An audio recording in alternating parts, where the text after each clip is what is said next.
જગતે ભગવાન ભાળ્યા નથી, પણ ખજૂરભાઈ ના રૂપમાં દરેકે ભગવાન ભાળ્યા છે.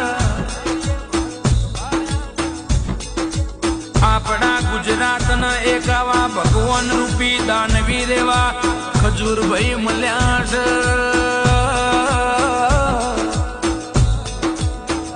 કે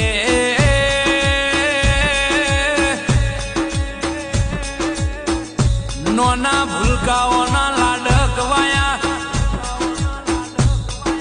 ભાઈ બની દીકરીઓનો ભાઈ એટલે ખજૂરભાઈ કહેવાય. જીનો દીકરો ના હોય નો દીકરો બની જાય, જીનો ભાઈ ના હોય નો ભાઈ બની જાય, જીનો વાલો